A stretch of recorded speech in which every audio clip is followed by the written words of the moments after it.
Atos dos Apóstolos, capítulo de número 2. Atos, capítulo 2, verso 42 ao 47.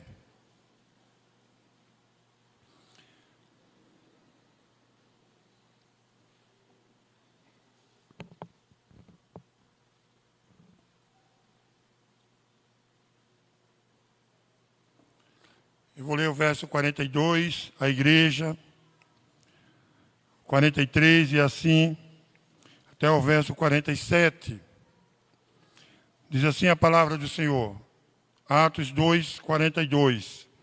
E perseveravam na doutrina dos apóstolos, e na comunhão, no partir do pão e nas orações.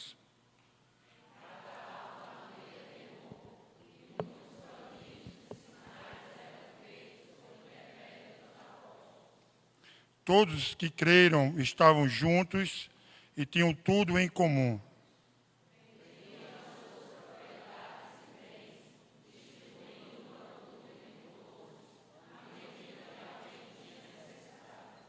Diariamente perseveravam unânimes no templo, partiam pão de casa em casa e tomavam as suas refeições com alegria e singeleza de coração.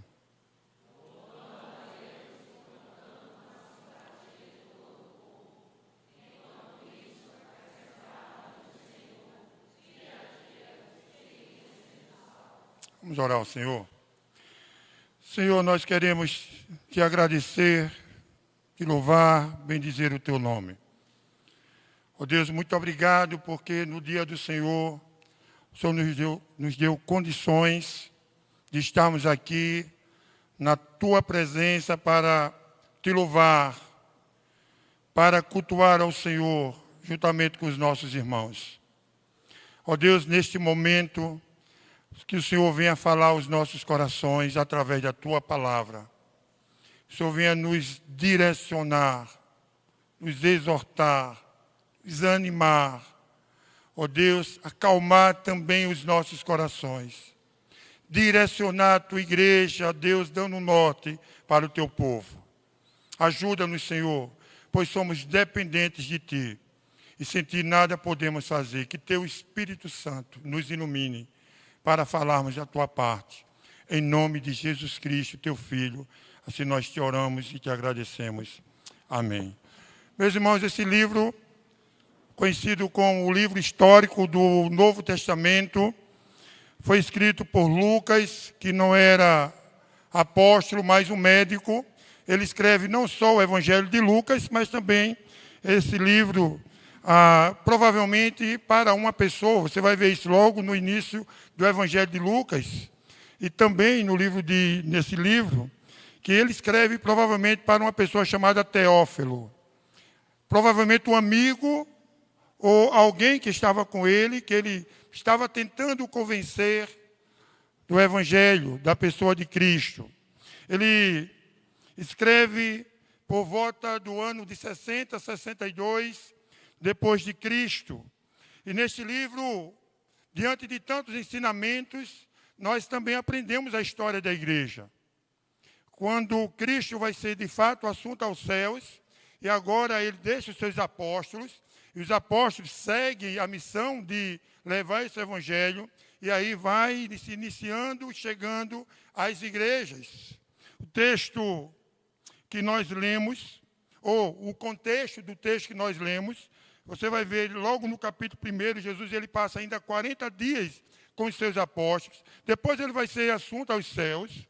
Logo após, os apóstolos se reúnem em uma assembleia de 120 pessoas e elege Matias no lugar de Judas, que tinha traído, e agora o colégio apostólico novamente está completo. Capítulo 2, você vai ver a descida do Espírito Santo.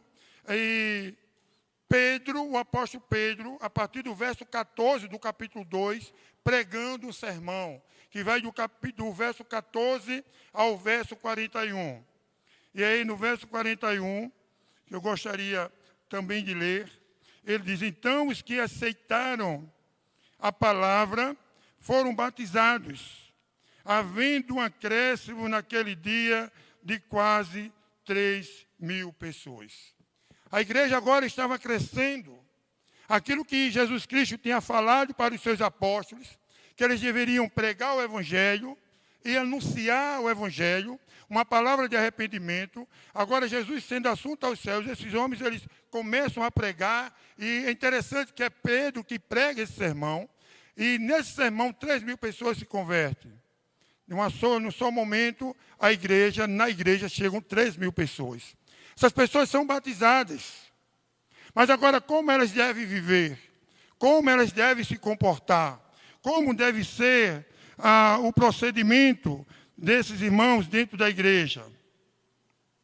Eu gostaria de falar para os irmãos, nesta noite, mesmo que de forma breve, sobre os elementos para o crescimento e fortalecimento da igreja. Não é só crescimento, mas também é fortalecimento. Não basta só crescer, mas a igreja tem que estar nutrida, tem que se fortalecer e, ao mesmo tempo, tem que se fortalecer. O primeiro elemento que nós encontramos, veja comigo, verso 42, para o crescimento e fortalecimento. O texto diz que esses irmãos, os novos convertidos, mais a igreja que já existiam, eles perseveravam. Verso 42, logo no começo, e perseveravam. E aí ele diz na doutrina dos apóstolos, na comunhão, no partir do pão e nas orações. Mas a ideia aí de perseverar, proscarterel, da ideia de alguém que é fiel, ou que permanece fiel. A ideia de continuar todo o tempo no lugar. A ideia de não desfalecer. A ideia de ser constante. A ideia de alguém que tem um peso na mão e começa a ficar pesado, mas ela segura aquele peso, mesmo que esteja muito pesado. Mas ela não desiste, ela continua. A ideia, como já falei aqui, certa vez, de uma pessoa que está correndo, tem que chegar até a linha de chegada, e ela, mesmo com todas as dificuldades, ela não vai desistir. Ela vai chegar até o fim. É interessante que esse verbo, ele está no tempo presente, na voz ativa, e é um particípio, ou seja, um particípio do presente. A ideia de uma ação linear, mas ao mesmo tempo que é uma ação simultânea à ação do verbo principal.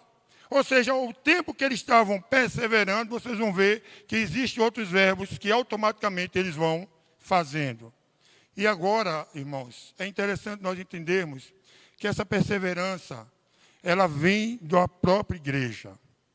Era eles que deveriam perseverar. Eu acredito que esse deve ser um fator positivo, determinante para mim, para você, que faz parte da igreja, que está chegando na igreja, para os diáconos que estão sendo ordenados, consagrados nos dias de hoje. Porque a nossa tendência, com o passar do tempo, que tem mais tempo aí de igreja, de chamado para o Evangelho, sabe muito bem o que eu estou falando. Tem dia que você não está bem. E tem dia que você quer jogar tudo, como falamos, para o ar. Tem dia que você não está bem com você mesmo, nem com ninguém.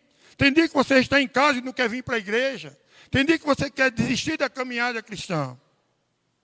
E a tendência é você pensar logo em desistir. E às vezes vem até as dificuldades, e elas aparecem. E muitas das vezes aparecem. Irmão, ser cristão não é fácil. O chamado não é fácil. Quando Deus chama, regenera, converte uma pessoa, e ela entende isso, e agora está na igreja, vai se batizar, vai fazer parte de um rol de membro, e ela agora participa da igreja para uma caminhada, sabendo que Cristo a chamou, ela vai ter dificuldades. Certa vez Jesus olhou para os seus discípulos e disse: no mundo tereis aflições. Todos os apóstolos, tirando o apóstolo João, morreram, foram perseguidos, tiveram suas dificuldades. É só olhar para a história da igreja. Os mártires da igreja. Quanto eles sofreram, quanto foi difícil. E aqui nesse contexto, eles perseveravam, mas eles perseveravam em meio às perseguições romanas. E a perseguição não era só uma perseguição ideológica, política, era perseguição de mortos cristãos que eram pegos e confessassem Cristo, iam para as arenas, iam ser mortos. Muitas das vezes pelos leões queimados, muitos foram queimados em estacas. E aí, dentro desse contexto, eles deveriam perseverar. Quando nós olhamos, por exemplo, para o Antigo Testamento, Josué, que vai suceder Moisés, e agora recebe a missão de conduzir o povo para a terra prometida. Capítulo 1 de Josué, o texto diz que Deus aparece para Josué e diz: olha, Josué, meu servo Moisés é morto. Toma agora esse povo e atravessa esse Jordão, para que você entre na terra prometida, a terra que eu prometi. E agora, me parece que Deus está incentivando, trazendo a memória a Josué, trazendo forças a ele, porque a ideia é que Josué está querendo desistir da sua missão. Aí ele diz: ser forte e corajoso, não temas, eu serei contigo, medita na palavra de Deus. E agora Deus vai trazendo palavra de ânimo para que ele realmente assuma a sua missão e continue e não desista. Eu não sei como está a sua vida. Eu não sei quais são as suas dificuldades. Eu não sei, quem sabe, se você tem pensado em desistir de alguma área, de alguma situação. Mas diante de Deus, diante daquilo que Deus já fez na sua vida, diante daquilo que Deus já colocou em suas mãos, não desista, persevere. Mas é interessante que o texto, ele diz que essa igreja perseverava, e aqui, claro, eu quero voltar para o texto. Perseveravam, ele diz, na doutrina. Essa igreja perseverava na doutrina dos apóstolos. E a ideia de doutrina aqui é a ideia de didaquê, que é ensino, instrução. Os apóstolos aprenderam de Cristo, que por sua vez, sendo o próprio Deus, mas citou as Escrituras Sagradas, se Cristo veio, citou as Escrituras Sagradas, ensinou a esses apóstolos. E agora a igreja precisa perseverar nos ensinos das Escrituras Sagradas. Não há outra forma, não há outro meio. Essa igreja ela vai se fortalecer, ela vai crescer, perseverando, não desistindo, nas Escrituras Sagradas, na doutrina. Agora, deixa eu chamar a sua atenção. Porque quando nós falamos de doutrina, nós pensamos em teologia, e é verdade. E quando nós estudamos e analisamos o texto e falamos de doutrina, nós falamos dos ensinos das Escrituras Sagradas na Bíblia e desembocamos numa teologia. E é importante nós estudarmos teologia, importante nós aprendermos, porque quem estuda, aprende, e se aprender, fica fortalecido e cresce, e pode também ensinar, e pode também desempenhar funções dentro da igreja de uma melhor forma, porque ela está crescendo, ela está aprendendo. O crente, quando chega na igreja, um novo convertido, se ele estuda, ele vai aprendendo. Então, estudar, aprender, compreender, é muito importante. Mas escuta uma coisa, não basta só estudar e aprender. Tem que viver o que nós estamos aprendendo. Não adianta só buscar conhecimento se nós não vivermos aquilo que nós estamos aprendendo. Hoje nós temos vários auxílios. Nós temos internet, nós temos livros, nós temos seminários perto, professores capacitados para poder ensinar. Na igreja nós temos a doutrina, nós temos a escola dominical. Podemos aprender, basta de fato nós querermos. Nós temos a Bíblia. Se você comprar uma Bíblia, você tem a Bíblia de estudo que ali está lhe direcionando. Você tem os comentários bíblicos, você tem as notas de rodapé das Bíblias. Você tem os livros teológicos, sistemáticos. Os nossos símbolos de fé de Westminster. É só você comprar que está lá a doutrina. Nós temos a Confissão Bega. Nós temos o Catecismo de Wittenberg. Quem já leu e pode ler as Institutas de Calvino, um excelente livro de doutrina cristã que pode fazer você crescer. Temos a teologia tão conhecida de Berkhoff, Wayne Grudem, Barvin, e tantos outros comentaristas. Hoje, atualmente, nós temos o Augusto Nicodemos aqui próximo, que escreve e faz teologia, e você pode buscar para aprender. Tudo isso nos ajuda. Todo esse material é importante e nós devemos estudar. Mas, irmãos, estudar sem viver não adianta. Quando Jesus estava ensinando aos seus discípulos, aos seus apóstolos, às multidões, ele se preocupou em duas coisas: doutrinar, mas fazer com que os apóstolos vivessem aquilo que eles estavam aprendendo e ensinando. A doutrina é muito importante, mas a prática também é muito importante. Tem muita gente que conhece e fala de amor, mas não vive. Falei isso aqui semana passada. Tem muita gente que fala de perdão, mas não vive. Conhece, coloca os slides, faz os estudos. É uma bênção, é um professor, é um teólogo. Tem muita gente que fala de doação, mas não doa, não se doa.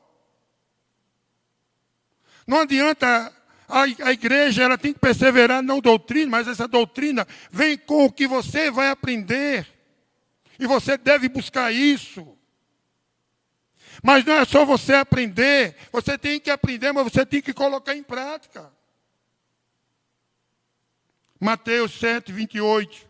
Desculpa, 7, 24. Jesus Cristo, ele está no final do seu sermão, conhecido como Sermão do Monte.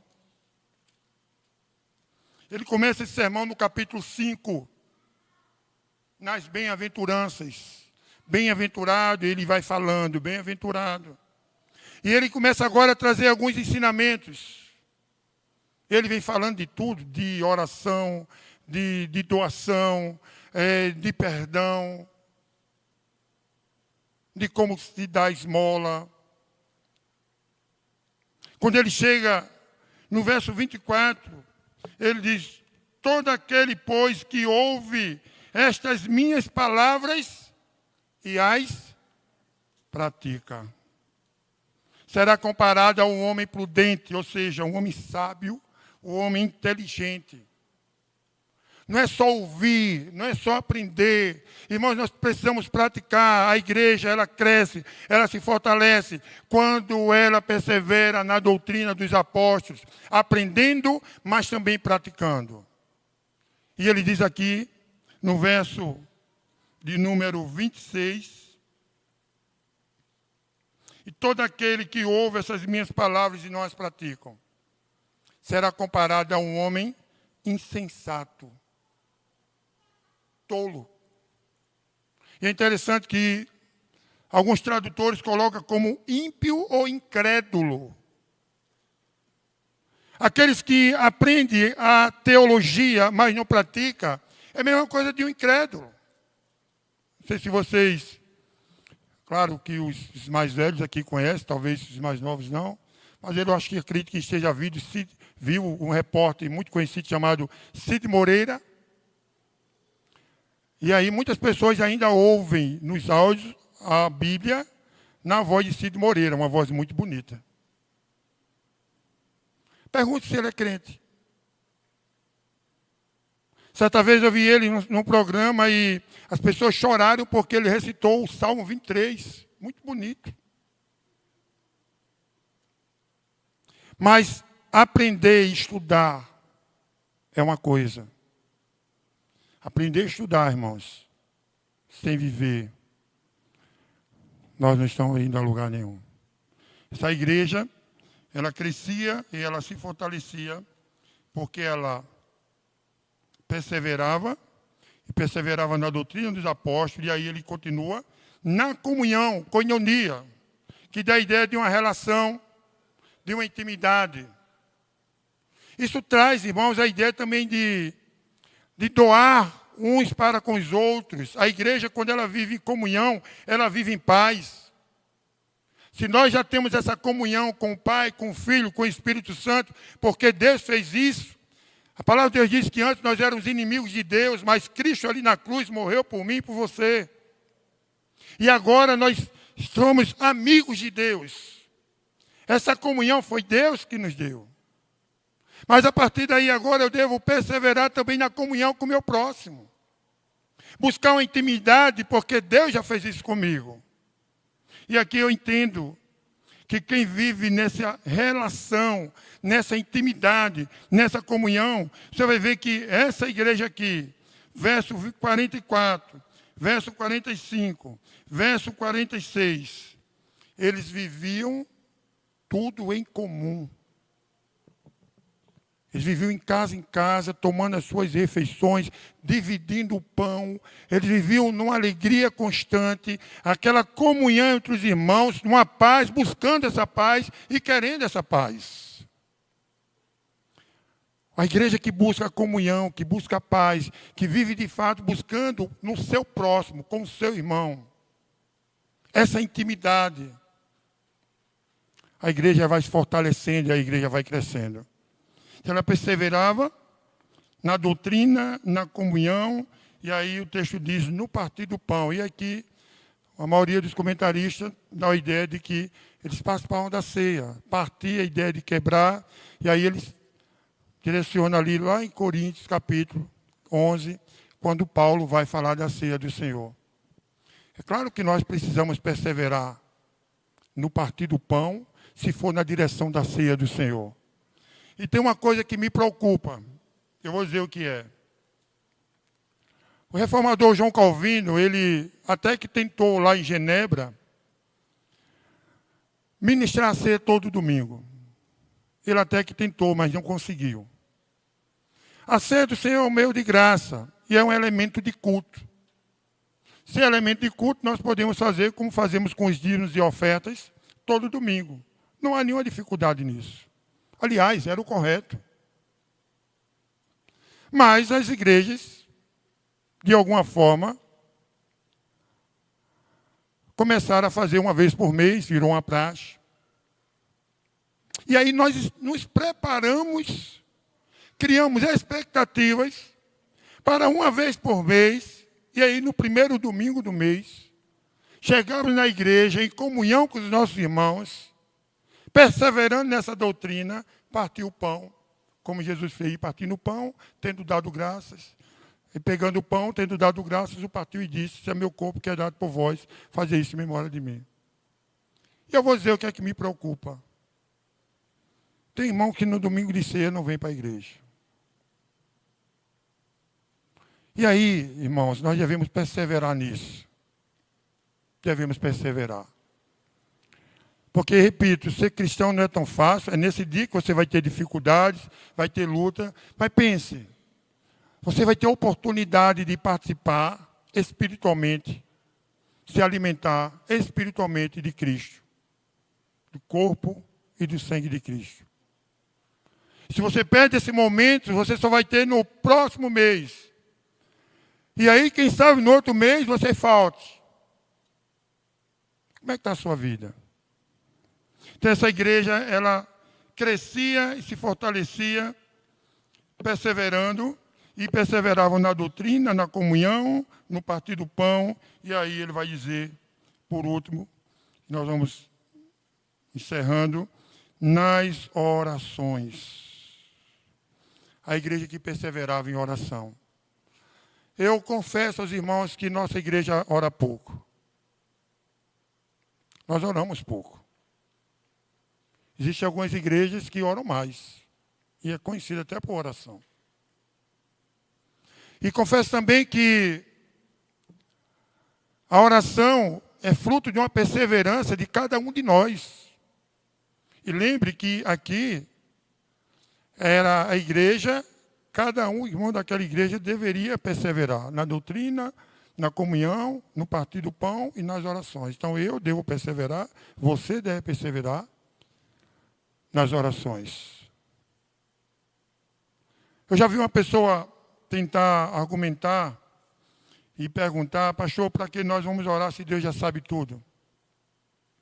Porque é uma ordem. Simples. 1 Tessalonicenses 5,17, Paulo vendo, no verso 17 do capítulo 5 de 1 Tessalonicenses, ele vai dizer, orai sem cessar. E aí, orai está no imperativo. Há uma ordem. Romanos 12, e aqui me falha aqui o verso, mas você vai ver Romanos, logo no começo, ele vai dizer, perseverai na oração, ou na oração seja perseverante. Sabe, irmãos, nós precisamos orar.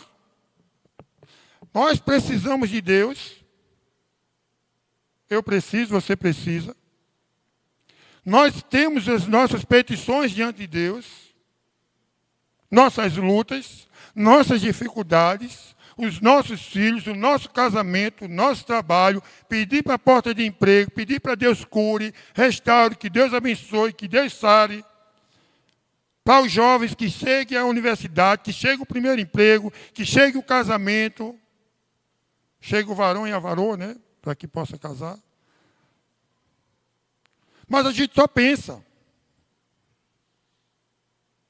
Nós não estamos orando. E quando olhamos para o exemplo de Jesus Cristo, teve uma ação dele. Um momento que ele não começasse orando e não terminasse orando. Às vezes na madrugada, cansado, os discípulos cansados. Ele saía em um momento e ia orar. Ia buscar o Pai. Ressuscitar Lázaro, Senhor. Vai orar para que Deus faça o milagre. E essa igreja, 3 mil pessoas convertidas, batizadas, perseveravam na oração. E aí no verso 47, ele diz, louvando a Deus e contando com a simpatia de todos. Louvando a Deus e contando com a simpatia de todo o povo. Enquanto isso, acrescentava ali o Senhor, dia a dia, os que iam sendo salvos. A igreja vinha louvando a Deus. Lembre que ela perseverava, essa igreja estava sendo perseguida. Estavam louvando a Deus. Não existia murmuração, aqui não existia murmuração. Estavam cantando, estavam louvando. Glorificando aquele Deus que tinha salvado eles. Numa pregação do apóstolo Pedro, e agora são batizados, estão perseverando nas doutrinas básicas, vivenciando essa doutrina, em comunhão com os irmãos de cada casa, e louvando ao Senhor, contando com a simpatia de todo o povo. E aí a simpatia é interessante, que dá a ideia de graça, contando com a graça, com a generosidade, com o prazer, com a alegria do povo. O povo estava alegre por conta disso. O que é que estava acontecendo com essa igreja? O texto termina dizendo, enquanto isso, acrescentava-lhe o Senhor, dia a dia, os que iam sendo salvos. Enquanto essa igreja perseverava, e perseverava na doutrina, não só buscando conhecimento, mas vivendo. Enquanto essa igreja perseverava não só na doutrina, mas na comunhão, no partir do pão, nas orações, louvando ao Senhor. O povo estava alegre e contava com essa alegria do povo, com essa simpatia do povo. Deus ia fazendo milagre na vida desta igreja. Porque quem faz a igreja crescer não é o pastor. Não é o conselho, não são os diáconos, não são as sociedades. É o Espírito Santo de Deus. É Deus que converte o seu coração, mesmo que você não queira. Aí faz com que você venha na igreja e diga, eu quero receber Jesus como Salvador. Quem conhecia Pedro, talvez olhasse para Pedro e dizia, eu não quero nem ouvir esse homem. O apóstolo Pedro foi o que deu mais trabalho a Jesus Cristo. Foi ele que pregou.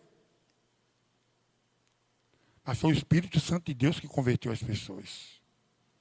É a palavra de Deus que chega nos corações e o Espírito Santo de Deus que regenera, que restaura, que convence, que converte o coração do pecador. Mas enquanto isso o quê? Enquanto a igreja faz a sua parte. Qual é a minha parte? Qual é a sua parte? Vou repetir e eu vou encerrar aqui. Perseveravam na doutrina dos apóstolos, na comunhão, no partir do pão e nas orações. Cantando, louvando ao Senhor e contando com a simpatia de todo o povo. Se a igreja faz isso, nós não precisamos inventar coisas dentro da igreja. Não precisa. É Deus que vai abençoar a igreja. É Deus que vai fazer crescer a igreja. Porque Ele que convence, converte, e Ele que é o dono da igreja. Que Deus nos abençoe, que possamos vivenciar esse verdadeiro evangelho de Cristo, buscando esse crescimento e amadurecimento nas suas doutrinas, que é assim que Deus quer em cada um de nós. Feche seus olhos, vamos